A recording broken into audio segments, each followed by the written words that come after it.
people of YouTube? Mountbatten here.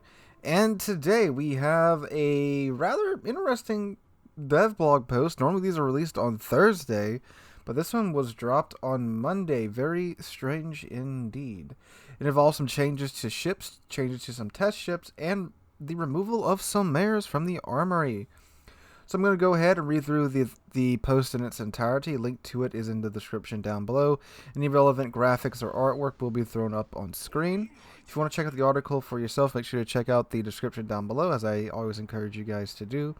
But anyway, I'm going to go ahead and read through it and give you guys my opinion on each section as we go along. Then a nice little wrap up at the end. Alright. ST.9.12 Balance changes and changes to test ships. Removal of some errors.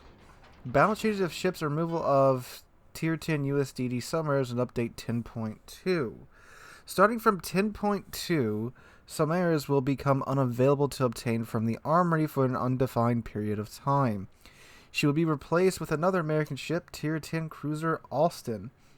We understand that accumulating resources for ships is a long process, which is why we wanted to warn you in advance so that those interested can steal some mares into their ports before update 10.2 goes live in approximately 3 months.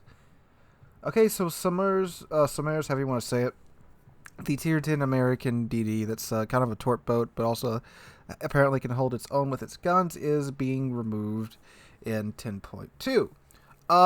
Summers has been out for quite some time. I don't exactly remember the exact date that it's dropped, but it's been out for, I don't think, a whole year just yet. And it's not like you run across them in every battle. They have a use in clan battles, but they haven't been all that popular, so I'm not exactly sure the justifications behind removing some mares, besides maybe just to make room for Alston, but that also doesn't make sense because we are also losing 4 premium ships in 10.1 as well. So it's not like there's going to be a ton of ships around in the armory or anything, but Summers is leaving. You have until 10.2 to get her into your port. We've changed the characteristics of several ships, having analyzed their combat performance and taken player feedback into account. Such changes were required to carefully adjust the balance of selected warships. We'll continue to introduce changes in the updates that follow if deemed necessary. Kansas! Sigma parameters was increased from 1.6 to 1.7. Armored penetration of AP shells increased by roughly 3.5%. Okay, so the Kansas is going back toward the Kansas that it was in testing. And that's the Kansas when I said that the Kansas might be the jewel of this new US BB line. Because Kansas back then, when I made that statement, like I think the day before that video went out, that video was recorded I think 3 or 2 days in advance. Kansas's Sigma and AP pin got nerfed from, I think she had 1.8 and they dropped down to 1.7. And they changed the penetration properties of the AP shells. Now it's going back up. So her Sigma is being increased to 1.7, and the AP shells are going from the Colorado AP shells more toward the North Carolina AP shells. So she's getting back a bit of that punch that she had back in testing. So that's very, very, very good, especially for you Kansas players out there. Will it make the ship an amazing, experience? I don't think it'll be. Obviously, it won't be quite as good as its testing version, but it is getting better, so that's very good. Minnesota. Armored penetration of AP shells increased by roughly 4%. So again, Minnesota, she's getting a bit of a buff. Must say it's a pretty darn good buff as well. Now, Minnesota, as you guys saw in the first impressions and the follow-up video to that first impressions video, I didn't really have much of a problem with Minnesota. She was pretty good from my experience of playing her. And I mean, it's like the whole line is like this. You slap ships that show you their broadside. If they angle, you might get a couple of overpins. You might get some good damage out of that. But these increases to the penetration of the AP shells will get you will let you have a little bit more bite, and will get you a bit more pins off of those ships when they try to turn and stuff. Again, isn't going to dramatically change the Minnesota, Probably not, but you will be doing a bit more damage with it, and she's not getting any type of accuracy boost here either. But again, like I said, Minnesota was pretty good in my opinion either way. Talon, the Tier 8 Soviet heavy cruiser. Armor penetration of AP shells increased by roughly 12.5%. Good golly. It's a bit of a big change. We had 3.5% and 4% with Minnesota and Kansas, and Talon is just out here straight up 12% boost. The Talon isn't that fantastic of a ship in the first place. It's not exactly as Soviet biased as obviously the Petropavlovs, but big change to its AP shells. So I mean, hey, you Talon players out there, or those of you that grinded through Talon, get a bit of a buff in what is this 9.12. So hey, you got that going for you. Alright, Admiral Hipper. Main battery reload time reduced from 11.5 to 11 seconds. A Hipper buff for the first time in, well, ever. To my knowledge, at least since I've been playing the game, they put out these dev blogs. The first time I've heard of a Hipper buff. So half a second reload buff to the Admiral Hipper. Okay, it'll make up for you getting citadeled from every single angle known to man. So there's that. Hosho, the Tier 4 Japanese Heavy. A lot of changes here. The number of torpedo bombers in the squadron lowered from 6 to 5. The size of an attacking torpedo bomber flight lowered from 2 to 1. The number of torpedo bombers on the deck lowered from 9 to 8. Torpedo bombers restoration time increased from 59 to 71 seconds. Maximum torpedo damage increased from 5,400 to 5,800.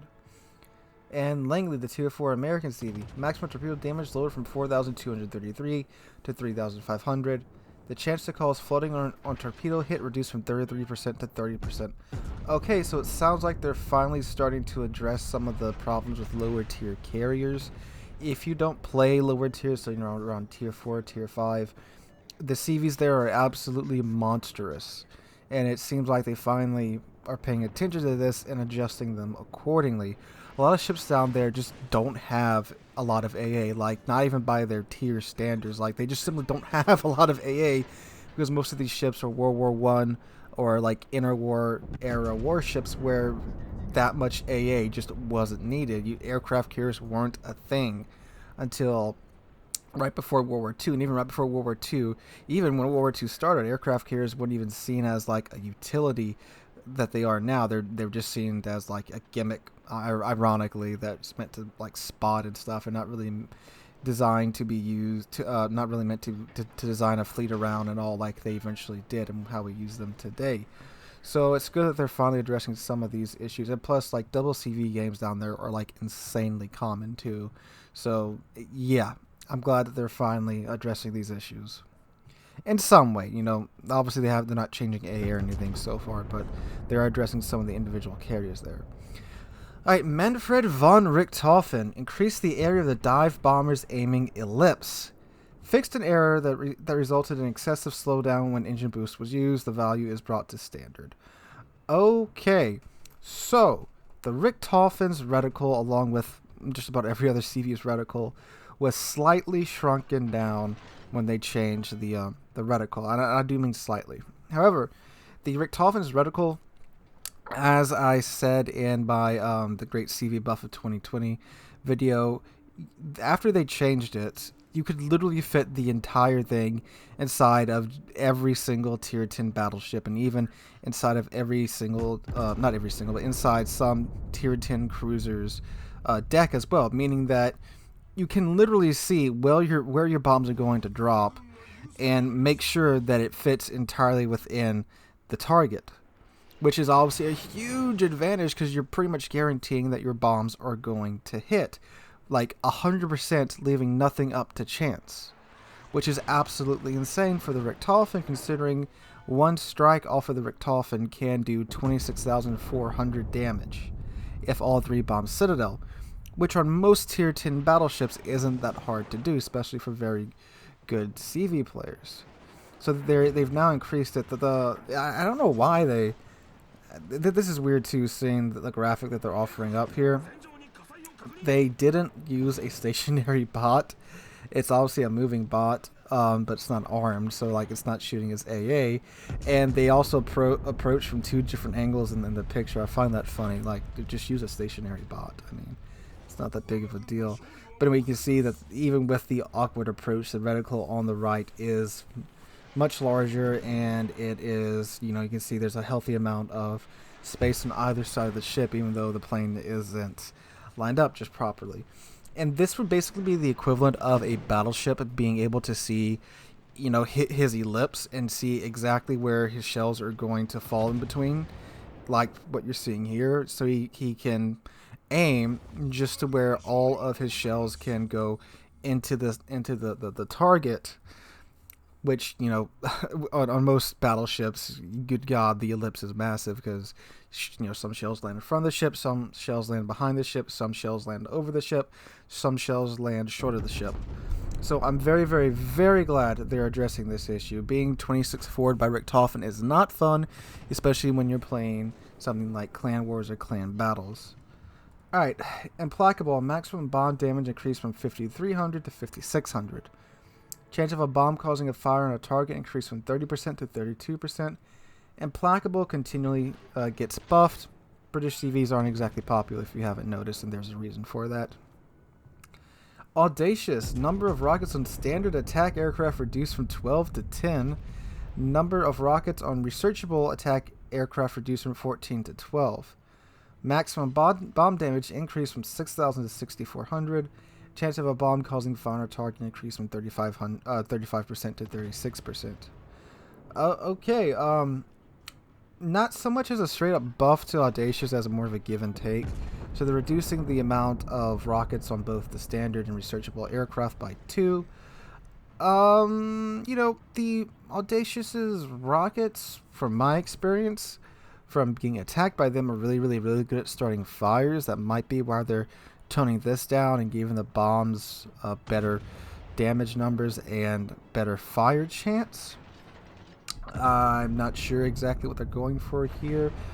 I mean, okay, less rockets, so yay DDs, but more bomb damage and more chance of starting a fire on those bombs. Alright, so some ships in testing. We adjusted the parameters of the following ships based on testing results. Tier 8, Finyang. Oh no, Finyang, they're doing it again. Main battery reload time increased from 4.5 to 5.2 seconds. Change parameters of AP shells. Maximum damage increased from 1700 to 1900. The angle at which the check for ricochets is made for AP shells increased from 45 to 60 degrees. Guaranteed ricochet angles for AP shells increased from 60 to 67.5 degrees. New AP shell settings will allow for a more effective interaction with destroyers and cruisers when HE shells can't pierce their armor. What the heck are they doing with Finyang? Finyang went from being probably what was going to be the best Tier 8 DD, and then they nerfed it into the ground. Now they're giving it good AP?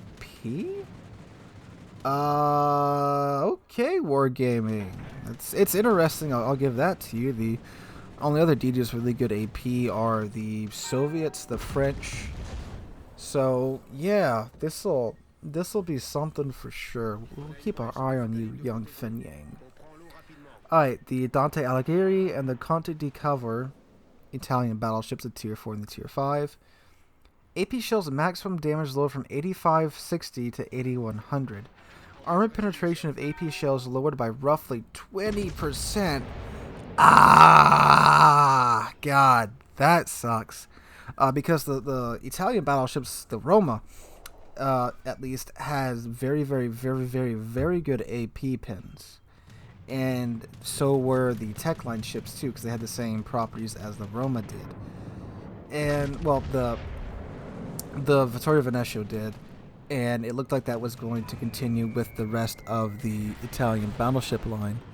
But, God, they sure did nerf the crap out of the Dantes and the Contes AP pins. Like, good God, 20% AP pin reduction. Now, they could have been absolutely just smashing everything down at Tier 4 and Tier 5. That's totally a possibility. And they want to avoid another Giulio Cesare situation where you have this, little tier 5 BB that just dumps on everything. So that could be it. Please note that all information in the development blog is preliminary, subject to change during testing. Any showcase features may or may not end up on the new server.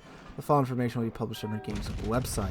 Okay, so overall, some pretty good changes. Again, I like the Minnesota and the Kansas getting a little buff out of this, and the addressing of the tier 4 CVs and trying to rein them in. The Hipper buff was a nice surprise as well. The Richthofen nerf is very, very, very much so needed, and I cannot wait for them to get that out. And again, the Implacable buff is, again, much needed because the Implacable is the Implacable. Audacious changes are interesting. I expected this to be more of a straight-up buff because, again, how many times do you actually run across an Audacious? And again, the Fin Gang, God, who knows what's going to happen with the Fin Gang? I mean, it started out life as one thing, and it's looking like it's being steered to something completely different now. Guys, let me know what you guys think in the comments down below about these changes. Excited for them, not so excited for them? Let me know. Hope you guys are having a wonderful Tuesday. And if you enjoyed the video, make sure to drop a like, leave a comment, and subscribe. We're on our way now to 25,000 subscribers. We just passed 20,000 subscribers not that long ago. Also, feel free to check out Sunday's video. I've started a playthrough of Cyberpunk 2077. Full playthrough, very much, just playing through the storyline, getting to witness all the glitches as they happen. So if you guys want to see that, please go check out that video. Anyway, guys, hope you're having a wonderful Tuesday. Hope to catch you guys in the next one.